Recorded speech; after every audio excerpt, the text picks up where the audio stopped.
오늘 말씀은 어제 씨 뿌리는 자 밭의 비유의 연장에 있습니다. 그래서 예수님은 등불을 위에 두는 이유는 어둠을 밝혀서 드러내려는 의도인 것처럼 말씀을 어떻게 들었는지 그것이 마치 불을 켜서 환하게 켜서 다 드러내는 것처럼 모든 것이 드러나기 마련이고 드러나게 될 것이고 또 거기에 따라 책임을 져야 한다고 경고하고 있습니다.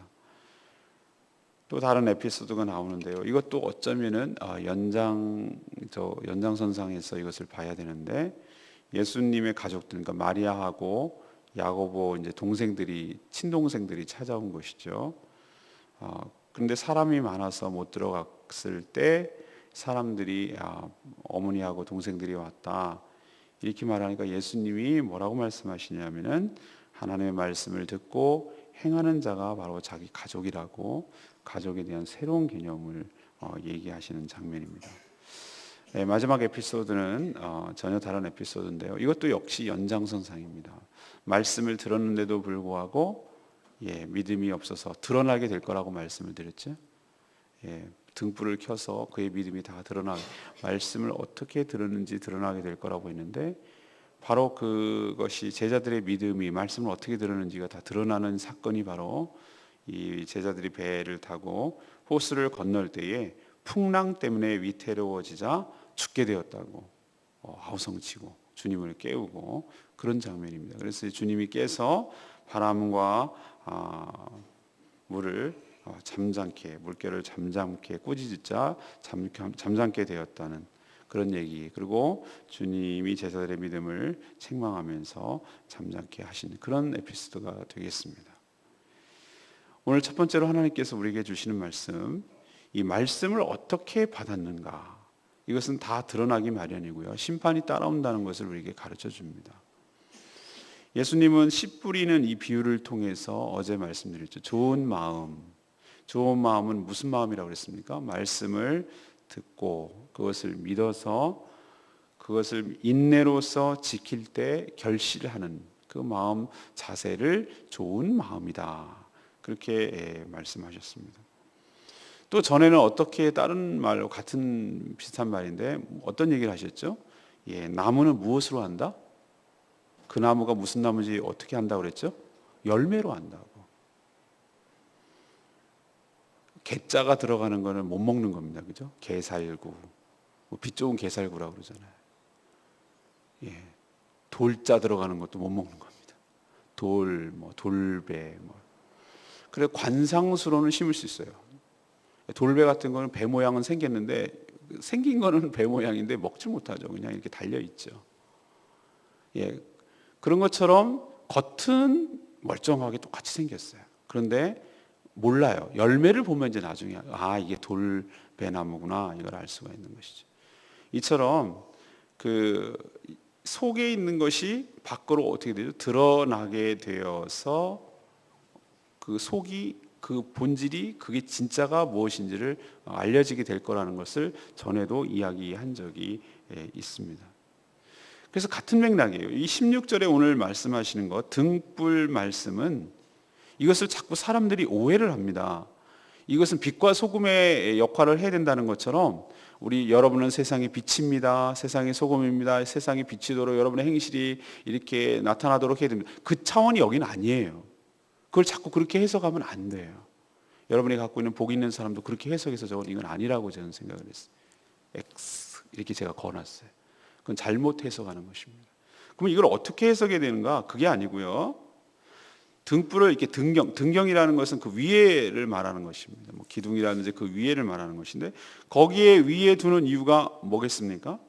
빛을 왜 등도 우리도 다 마찬가지예요. 옛날에는 등불이었지만 지금은 전등이잖아요.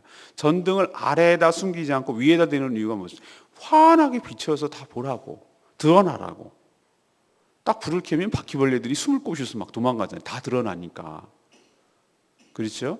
그렇게 드러나라고 빛을 등경 위에 두는 의도가 그거라는 거예요. 그것처럼 하나님의 말씀을 제대로 들었는가, 제대로 듣지 않았는가, 말씀을 어떤 태도로 수용하는가, 어떤 밭인가, 마음 밭인가는 드러나게 된다는 거예요. 숨길 수가 없다는 거예요, 그것을.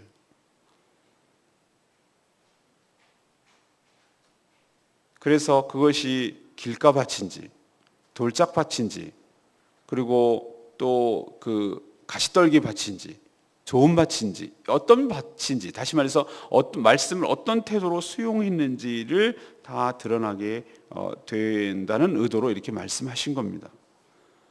그러니까 18절에 그런 얘기를 해요. 그러므로 다 드러나므로 너희가 어떻게 들을까? 뭘? 주님의 말씀을 어떤 태도로 들을까? 스스로 뭐하라? 삼가라. 조심해라. 잘 받아들여라. 잘 수용해라. 좋은 마음의 밭을 가져라. 좋은 말씀의 수용 태도를 가져라. 그 얘기를 지금 하시는 거예요. 근데 그 뒤에 결과가 나오죠. 누구든지 있는 자는 받겠고, 있는 자, 그러니까 말씀을 잘 들어서 결실이 있는 자는 더 받을 것이고, 충격적인 말씀, 없는 자는 없는데, 열매가 없는데 있는 줄로 착각하는 그것까지도 빼앗기리라. 무시무시한 말씀. 달란트 비유에서 한 달란트 받은 자가 있잖아요. 10달란트 받은 자, 한 달란트 받은 거 하나 본전 그것까지 빼앗겼어요. 참 그거면 다 빼앗긴 거잖아요. 하나님 그렇게 말씀하세요. 그것까지 빼앗겨서 10달란트 있는 자들에게 줘버리라는 거예요. 그래도 이 노름판에서도 깨평이라는 게 있는데 좀 이렇게 불쌍해서 줘야지. 마지막 심판 때는 그게 없다는 거예요.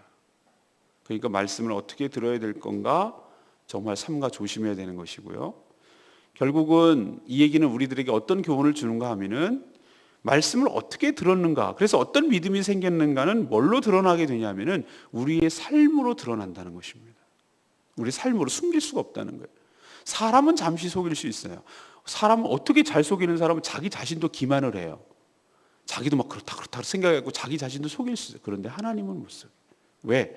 숨기려고 그래도 못 숨기는 게 열매가 나타나거든요. 임신했는데 숨기려고 해도 배가 불러오는 걸, 애를 낳는 걸 어떻게 숨겨요? 숨기려고 아는 척하고 아는 척 하려고 해도 토마토가 나는 건 그거는 가지인 척해도 오이가 나는 걸 어떡할 거예요? 오이인데. 그런 것처럼 다 드러나게 될 거라는 거예요. 그리고 그 드러나는 것 가지고 하나님께서 심판하신다는 거예요. 왜? 우리는 그러면 행위로 구원을 받고 행위로 심판을 받습니까? 이렇게 말하는데 그 행위는 결국 믿음의 결과물이기 때문에 결국 그걸로 심판을 받게 되는 것입니다. 우리는 자꾸 결과에 대해서, 예를 들면 도둑질은 행위 갖고 심판한다 이렇게 생각하는데 사실은 그 뿌리를 근원적으로 추적해서 올라가면 주님께서 선포하신 말씀을 어떤 수용 태도로, 어떤 마음밭의 상태로 받아들이고 그것을 인내하고 믿음으로 지켜서 내 삶의 결실로 나타나느냐를 가지고 평가하는 것이기 때문에 결국은 그 첫 출발점과 시작점은 무엇입니까? 내가 말씀을 어떻게 듣느냐로 결정되는 것입니다. 여러분 마음에 좋은 밭을 갖게 되기를 원합니다. 순수한 마음, 수용적인 마음을 갖게 되기를 원합니다. 늘 하나님께서 저에게 주시는 레마의 말씀을 붙들기를 원하고요. 그 말씀을 어떻게든지 내 삶 속에서 실천하고 그 말씀대로 살아내려고 애쓰고 노력하고 힘쓸 때 성령께서 여러분을 도와주시고 그 말씀이 여러분의 것으로 바뀌도록 축복하여 주실 줄로 믿습니다. 그때뿐이면 아무 소용없어요. 그게 바로 한 귀로 듣고 한 귀로 흘리는 것, 길가 같은 마음이에요. 여기서 습관적으로 와서 말씀 좋고 이 시간이 좋고 너무 좋고 근데 그걸로 끝, 그러면은 길가예요. 또 그때는 잠시 좋아요. 그래서 갈 때까지는 콧노래를 부르고 찬양을 해요. 근데 딱 일터에 가면 싹 잊어버려. 인상 빡 쓰기 시작하고 그 다음부터 언제 말씀을 들었는지 막 승질부터 나오고 입에서 뭐부터 나오고 그러면 뭐가 되는 것이죠? 잠시 기쁨으로 받으나 이렇게 환란이 오고 시험이 오고 어려움이 오면은 뿌리가 없어서 다 말라버리는 그 나무예요. 그러니 열매가 없죠. 다 말랐으니. 또 어떻게 살긴 살아요. 습관적으로 주일도 성수도 하고 기본적인 신앙생활을 하는 행태처럼 보여요. 삶은.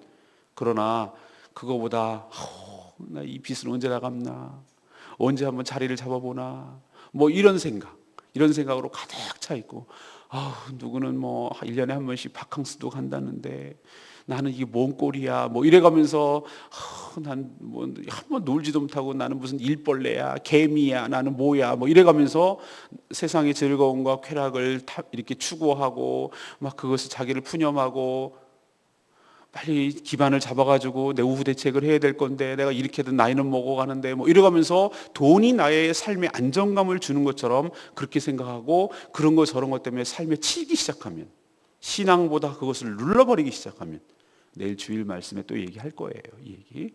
이게 눌러버리기 시작하면 신앙이 안 자라죠. 삶에 기쁨이 없죠. 그런 것을 뭐라 그러는지 아십니까? 열매를 없는데 잘만 자라요. 제가 오늘 텃밭에 가보니까 작년에 제가 실패한 게 아니에요. 방울토마토 실패했어요. 왜 방울토마토가 안 자라요? 내가 그랬더니 아이고, 혀를 차면서 그 옆집 할아버지가 그러더라고. 아이고 이렇게 놓으니까 안 자라죠. 그러니까 왜요? 그러니까 밑에 있는 놈을 다 가지를 밑에 땅바닥에 밑에 있는 가지를 과감하게 딱 잘라내버려야 된대. 될 놈만 위에만 이렇게 해야 된대. 그래서 왜요? 그랬더니 얘는 열매 맺는데 에너지를 쓰는 게 아니라 가지만 뻗는데 에너지를 쓴대. 그래서 밑에를 잘라야 된대요. 아 그렇구나. 그때 그렇게 깨달았어요. 그래서 이번에는 밑에 있는 과감하게 이러면 얘 죽으면 어떡해. 그런 거 하지 말고 그냥 과감하게 밑에까지 잘랐어요. 그랬더니 위에만 되니까 열매가 좀 생기는 거예요. 자신의 마음 상태를 점검하고 불필요한 가지를 제거하고 그럴 때 그냥 대련히 생각하고 부품하고 외형적으로 커지는데 열매는 없어. 방울토마토를 심은 것은 방울토마토를 얻기 위함입니다. 가지를 심는 것 가지를 얻기 위함이에요. 오이를 심는 것은 오이를 얻기 위함이에요. 근데 크기만 해. 열매는 없어. 이게 바로 자기 외형적인 것만 더 크는데 관심을 갖고 열매 맺는 데는 관심이 없는 것이. 이게 바로 그 가시떨기 나무 같은 기운이 눌려서 자기 기운도 한 거죠. 외적인 기운도 있지만 자기 기운에 충만해서 자기 만족과 자기 야망과 자기 그냥 비전에 충만해서 자기가 왜 존재하는지를 잊어버리고 사는 자가 바로 열매 없는 삶이에요. 근데 그 결과를 가지고 나중에 주인이 제가 밭주인인데 이거 보니까 이거 뭐야 이건 열매도 없고 쟤는 열매도 방울토마토도 아니고 야 뽑아 여기다 딴 거 심어 뿌리째 뽑히는 거예요. 그럴 수 있다는 거 생각하시고 우리도 열매가 풍성한 삶을 살게 되기를 간절히 바랍니다. 그 첫 걸음은 말씀을 믿음으로 듣고 수용하는 태도를 말합니다. 두 번째, 이것도 같은 맥락인데요. 하나님의 말씀을 듣고 행하는 사람이 바로 예수님의 가족, 주님의 가족일 줄로 압니다. 예수님의 어머니 마리아와 동생들이 찾아왔어요. 여기 이제 야고보서를 쓴 야고보도 포함됐어요. 근데 사람들이 많아가지고 접근할 수가 없어요. 아마 그때쯤 돼서 아버지 요셉이 죽은 것 같아요. 아버지는 같이 봤다는 얘기는 물론 일하시느라고 바빴나? 그렇지만 없는 걸로 보여요. 그래서 사람들이 많아서 만날 수가 있어야죠. 그래서 막 뒤에서 서성이고 있으니까 어떤 사람이 예수님께 알려줬어요. 하지만 예수님은요, 어떻게 보면 참 인정머리 없이 차갑게 느껴질 정도로 대답을 하세요. 우리나라 사람 같으면 어떻게 합니까? 이건 있을 수 없는 얘기죠. 어머니가 오고 동생들이 왔다는데 그러면 좀 이리 오시라고 모시세요. 이렇게 말하는 게 그거 당연하죠. 그게 보통이잖아요. 우리나라 정서로 보면. 근데 예수님 뭐라 그러냐? 내 어머니와 내 동생들 21절에 나와요. 내 어머니와 내 동생들은 곧 하나님의 말씀을 듣고 뭐 하는 사람? 행하는 이 사람들이라고 했어요. 예수님의 가족 관계는 이 혈연 관계를 우리가 생각하는 피로 맺혀진 가족 관계, 이 혈연 관계를 묶어두지 않습니다. 그렇다고 예수님이 자신의 가족들에 대해서 함부로 여겼느냐? 그렇지 않아요. 예수님이 공생애를 시작하실 30세까지 갈릴리 나사렛에서 무엇 하셨을까? 아버지도 안 계신 것 같아요. 돌아가셨어요. 가족들을 부양하고 일했어요. 아버지 했던 거 했겠죠. 목수였겠죠. 그게 가족들을 나몰라라 한 겁니까? 아마 더 일찍 나오실 수도 있었어요. 근데 그때까지 동생들하고 어머니하고 모셨어요. 그리고 예수님께서 십자가에 달려 돌아가실 때 자기 어머니 마리아를 누구에게 부탁했습니까? 바로 자기의 제자 사도 요한에게 부탁을 했어요.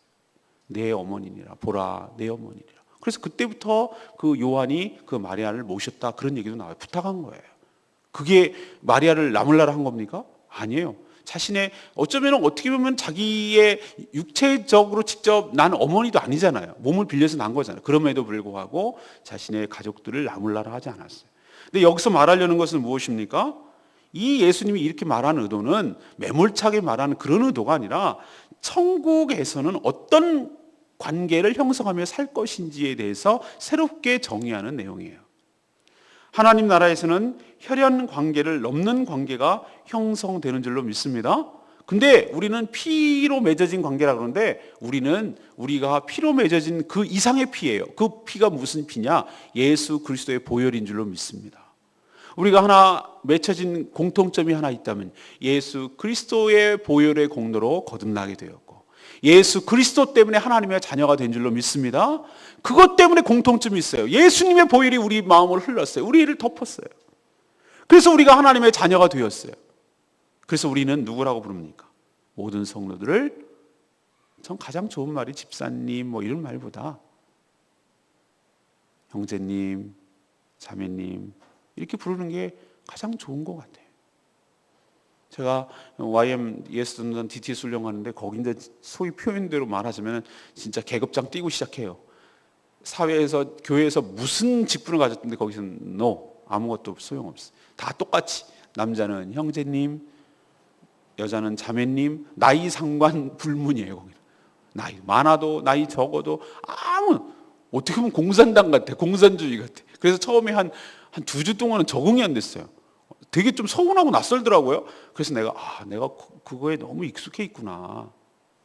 목사님 안 그러면 이게 날 무시하나 뭐 이것도 내려놔야 될 부분이구나. 근데 이게 맞을 수도 있겠구나. 제가 그 생각했어요. 사랑하는 여러분, 우리는 그리스도의 피로 맺혀진 새로운 가족 관계. 그래서 우리는 자매님, 형제님 이렇게 부르는 새로운 가족 공동체인 줄로 믿습니다. 우리는 천국에 가서도 함께 이렇게 친밀한 관계를 맺어가며 살 좋은 관계에 맺어진 가족임을 기억하시길 바랍니다. 그러니까 지금부터 잘해야 돼. 안 볼 사람들이 아니야. 안 믿는 사람들은 죽으면 죽은 것으로 헤어지고 끝이지만 우리는 안 볼 사람들이 아니야. 그러니까 잘 지내야 돼요. 근데 가만 생각해 보면 우리 한번 잘 생각해 보세요. 여러분도 형제 자매들이 있죠? 어쩌면은 배우자도 있을 수 있어요.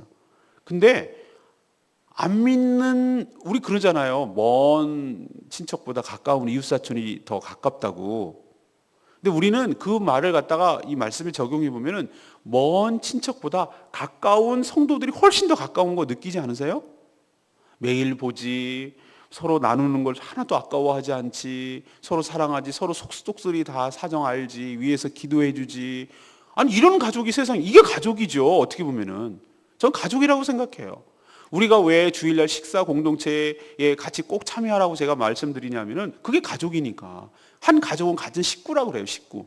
우리는 그리스도의, 그래서 성찬식을 해야 되는 이유가 그거예요. 예배 가운데 성찬식을 행함으로써 우리는 같은 빵, 예수 그리스도의 살과 피를 함께 나누는 형제 자매라는 것을 그 눈으로 보면서 확인해야 돼요. 우리는 그렇구나, 우리는 한 식구구나, 우리는 한 가족이구나, 이것을 매주마다 그렇게 하면서 같은 예수 그리스도의 피와 예수 그리스도의 살을, 은혜를 나눔으로 우리가 똑같은 예수 그리스도의 피를, 살을 우리 몸속에 지니고 그것을 먹고 마시고 생명을 얻어서 살아가는 한 가족이라는 사실을 눈으로 매일매일 확인하게 될 때 우리가 더욱더 친밀하고 그 은혜 가운데 넘쳐나게 될 줄로 믿습니다. 제가 꿈이 있다면 매주마다 성찬식을 시행하는 거예요. 그러려면 모든 사람들이 다 세례를 받아야 돼. 소외감이 없이. 그리고 예배 형식도 좀 달라져야 되고요. 근데 하고 싶어요, 제 마음에. 매마다 그런 마음에, 이게 하고 싶은 마음이 있는데 자꾸 그 2% 정도 세례를 좀 받아야 된다는 소외감 느낄까 봐 그런 것도 있고, 그러려면 장독대 하나 정도의 그 포도주를 좋은 걸 담가놔요. 저는 포도 주스 하고 싶지 않아요. 그냥 성경대로 하고 싶어요. 극상품의 포도를 갖다가 닮아서 정성껏 담아서 그것을 해가지고 그 포도주를 가지고 하고 싶고, 정말로 그 덩어리 된 빵 이것을 이게 나누는 성찬식을 하고 싶어요. 그 이유는 뭔지 아십니까? 그렇게 할 때 우리가 은혜를 나누고, 여러 가지 은혜가, 성찬식 은혜가 많은데 그 중에 한 은혜가 뭐냐면 우리가 한 가족, 우리가 한 형제 자매임을 확인하는 시간이기 때문에 그렇습니다. 그 전이라도 우리는 그렇게 살아야 될 줄로 믿습니다. 식사 공동체에 참여해야 되는 것이고요. 허물없이 가족들이 무슨 이해관계 따지고 나눠주고 그럽니까? 너 언제 빌려? 이렇게 합니까? 우리 자녀들한테, 얘는 형제자매한테 그 어렵고 힘든 거 내가 뻔히 보는데, 야, 너 이거 얼마, 그러니까 너 주는 거, 그렇게 안 해요. 그냥 줘요. 그게 형제자매예요. 사랑하는 여러분, 그 원인이 무엇입니까? 오늘 예수님이 굉장히 중요한 말씀했습니다. 그 출발점, 그 공통인식은 무엇인가? 오늘도 앞에 있는 말씀과 계속 연결됩니다. 그런 가족관계가 어떻게 해서 형성된다고요? 하나님의 말씀을 듣고 그것을 뭐하는 자? 행하는 자. 말씀을 듣고 말씀을 행하는 자. 이 자가 바로 가족이며 형제인 줄로 믿습니다. 교회에 소속되어 있다 하더라도 말씀을 듣지 않고 행하지 않는 자는 멀어져요. 그러나 똑같은 마음을 가지고 똑같이 듣고 똑같이 그 말씀에 순종하고 행할 때 우리는 더욱더 친밀한 가족관계를 형성하며 가족임을 인식하게 될 줄로 믿습니다. 세 번째는 예수님과 한 배를 탔으면 믿고 두려워하지 말아야 할 것입니다. 하루는 예수님과 제자들이 이제 배를 타고 이제 건너편으로 가자. 그래서 갈릴리 호수를 이제 건넜죠. 여기서 횡으로 건너면요, 갈릴리 호수가 그렇게까지 멀지는 않은 것 같아요. 제가 이렇게 보니까 보여요, 저쪽 건너편이. 근데 종으로 건널 때는 얘기가 달라요. 종으로 이렇게 남북으로 건널 때는요, 상당히 멀겠더라고요, 그게. 근데 대각선으로 건너면 상당히 멀겠다는 생각도 했어요, 제가. 어쨌든 그것을 건널 때 예수님이 피곤하셨는지 배 안에서 잠이 드셨어요. 이야, 이 정도쯤 되면 건강 체질이에요. 베개 대면 잠자는 체질, 좋은 체질이에요. 피곤하셨겠죠. 인간인지라. 근데 광풍이 불었어요. 막 물이 들어오기 시작해요. 물이 차서 위태하게 생겼어요. 가라앉게 생겼어요. 제가 성지순례 갔을 때 베드로 당시, 그러니까 그 2000년 전에 당시에 실제로 풍랑에 맞아서 배가 가라앉아가지고 어떻게 되냐면 뻘 속에 들어가 있었던 배가 발견이 돼서 복원해놨어요. 그것을 이렇게 박물관 해놨어요. 다 물속에 있으면 썩었을 건데 2000년 됐으니까. 근데 다행히 배가 뻘에 가라앉았는데 뻘이 그걸 덮어버렸어. 그래서 산소가 들어가지 않아서 배가 그러니까 원형 그대로 살아 있었어. 그래서 그 베드로 당시의 배가 고스란히 있는 것을 봤어요. 근데 그렇게 크지 않더라고요. 나무로 된 배인데. 그랬으니 이런 침몰도 일어난다는 거잖아요. 그죠? 가끔씩 풍랑 때문에. 그러니까 제자들이 막 아우성 쳐가지고 예수님을 깨우면서 우리 죽게 되었다고, 주여 주여 우리가 죽겠나이다, 막 아우성 쳤어요. 그래서 예수님께서 깨셔서 바람과 물결을 어떻게 하십니까? 꾸짖으셨어요. 잠잠하라, 이렇게 꾸짖으셨겠죠. 근데 그 꾸짖자, 우리는 이 바람과 이 물결이 살아있는 겁니까? 자연을 대상으로 이런 말을 했는데도 불구하고 이 잠잠하고 그쳐버렸단 말이죠. 근데 그 뒤에가 얘기가 우리에게 시사하는 바가 커요. 제자들에게 예수님이 뭐라고 그랬습니까? 너희 믿음이 어디 있느냐? 너희 믿음이 어디 있느냐?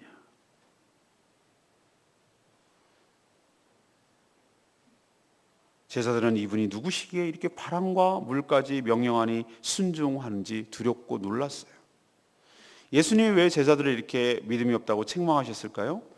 그렇게 많은 것을 목격했음에도 불구하고 아직도 이 자신들이 따르고 쫓고 있는 예수님이 누구신지를 정확하게 모르고 있다는 사실이 드러났잖아요.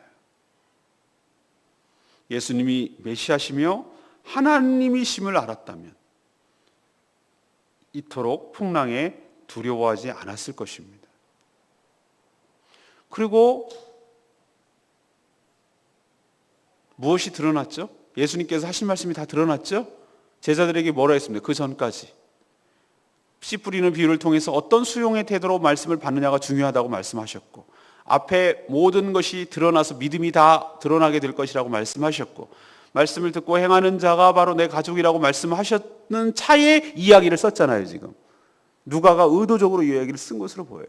이 얘기는 곧 무슨 얘기를 하고 싶으냐면은, 예수님을 따르는 제자들의 믿음이 있다 없다? 없다. 없는 이유는 뭐다? 말씀을 듣고 그것을 어떻게 했다? 자기 삶 속에 그것으로 체득하고 삶의 열매로 나타나지 않았다라는 것이 이렇게 보여진다는 뜻이에요. 이게 다 드러났잖아요. 사랑하는 여러분, 오늘 이 말씀을 통해서 세 번째로 우리에게 주는 것은 그거예요. 예수님과 한 배를 탔는데 어려움을 능히 해결하여 주실 줄로 믿어야 합니다. 우리도 속담이 있잖아요. 우리 한 배 탔어. 한 배 탔어라는 의미가 뭐예요? 우리는 죽으면 같이 죽고 살아도 같이 사는 거야.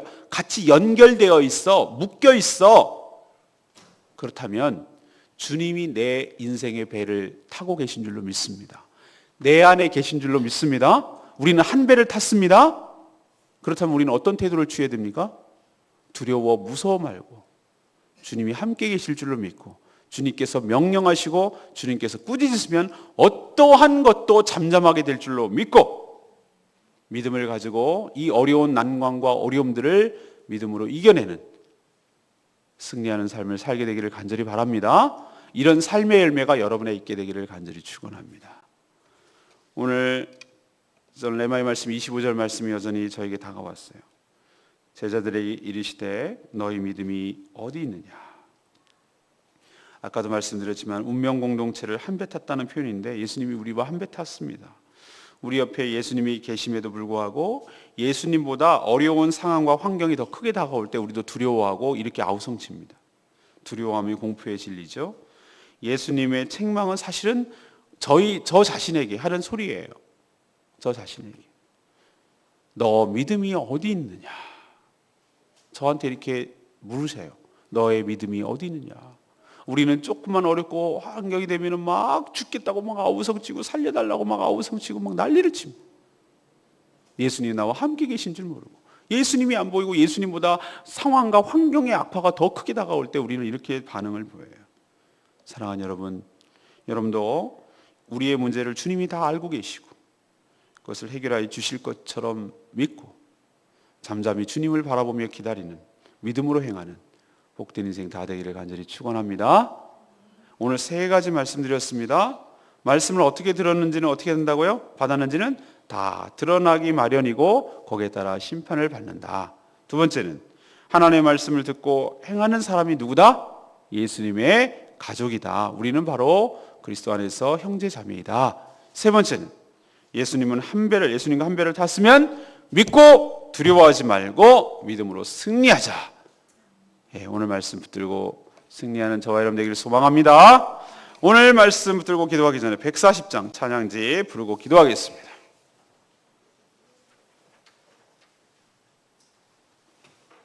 찬양지 140장입니다. 두려운 마음 가진 자여, 우리 같이 찬양합니다.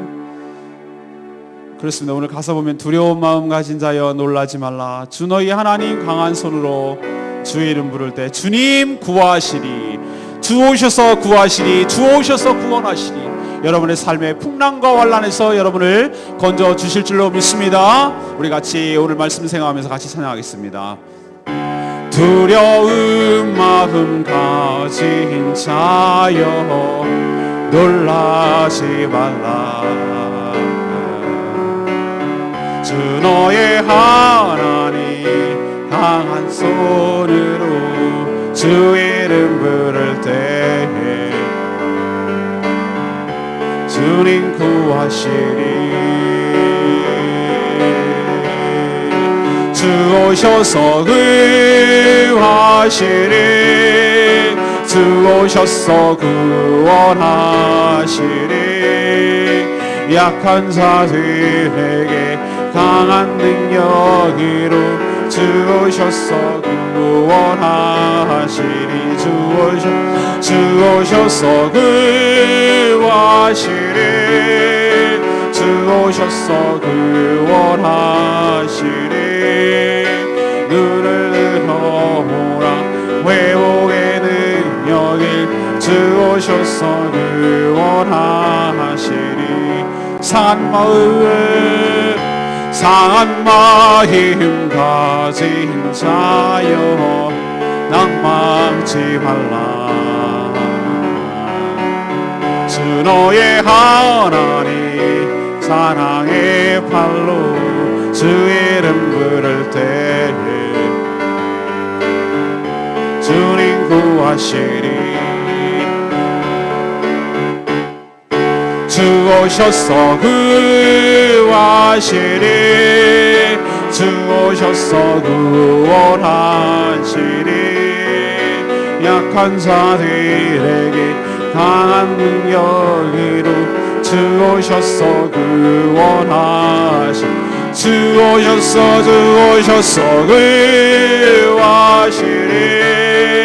주 오셔서 구원하시리. 눈을 들어보라 회복의 능력을 주 오셔서 구원하시리. 여러분 두려운 마음 가진 것 있으면 놀라지 마시고 주님께서 여러분의 강한 손으로 여러분을 부를 때 구원하여 주실 줄로 믿습니다.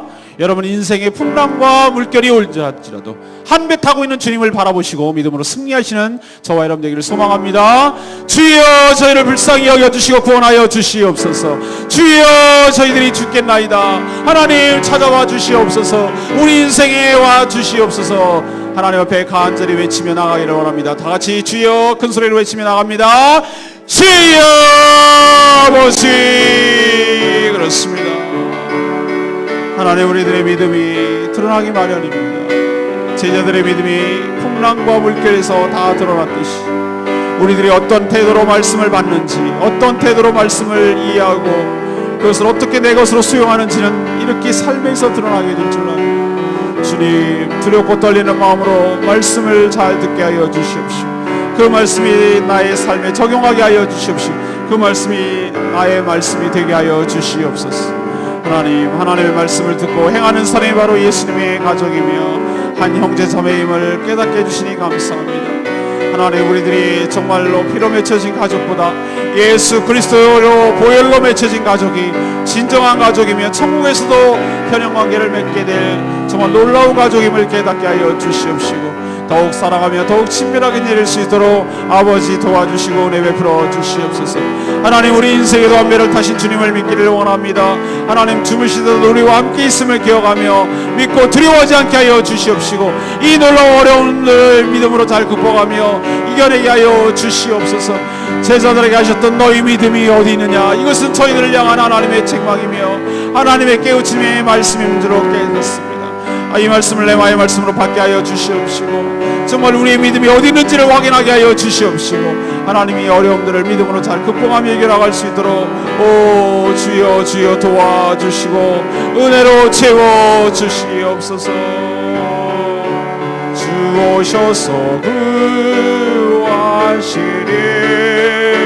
주 오셔서 구원하시리. 약한 자들에게 강한 능력으로 주 오셔서 구원하시리.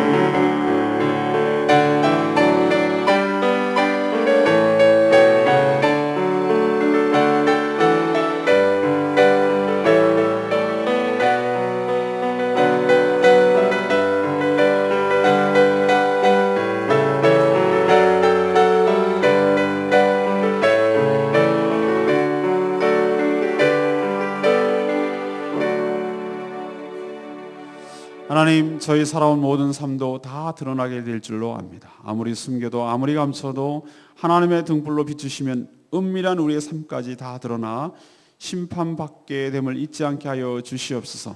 그러니 좋은 마음으로 말씀을 듣고 그 말씀을 믿음으로 지켜 인내함으로 풍성한 결실이 저희 삶에 있게 하여 주시옵소서.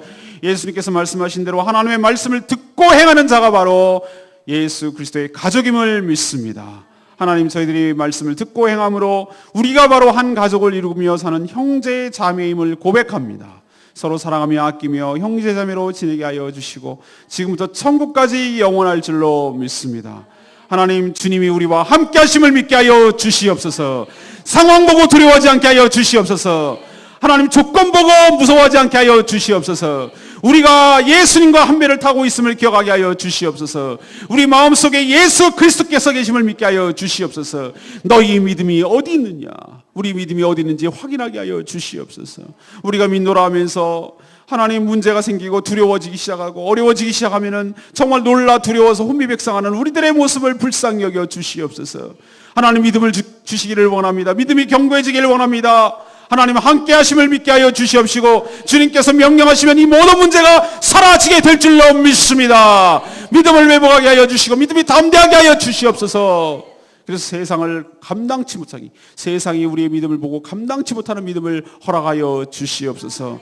우리 삶에 크고 작은 여러 문제가 있지만 예수님이 함께 하심으로 꾸짖을 때 이 모든 문제가 떠나가고 해결될 줄로 믿습니다. 믿음을 가지고 담대하게 간구하며 기도하게 해주시고, 그러므로 해서 우리 삶의 열매가 있게 하여, 믿음의 열매가 있게 하여 주시옵소서. 하나님, 오늘도 행해야 될 후이드 월드 주님께서 축복하시고 어린 영혼들에게 영과 동시에 말씀이 전파되게 하여 주시옵소서. 수고하는 모든 교사들에게 축복하시고 거룩한 주를 온전히 준비하는 하루 되게 하여 주시옵시고, 내일 복된 주일 하나님이 예비하시는 애를 받도록 하나님 기도로 준비하게 하시고 최선을 다해 준비하시고 최상의 것을 주님께 온전히 드릴 수 있도록 축복하여 주시옵소서. 오늘 하루 주님의 은혜로 살기를 바라옵고 예수 그리스도의 이름으로 기도합니다. 아멘. 주여 외치며 나갑니다. 주여. 아버지, 우리에게 두려운 마음을 가진 자를 놀라지 말라고 하신 주,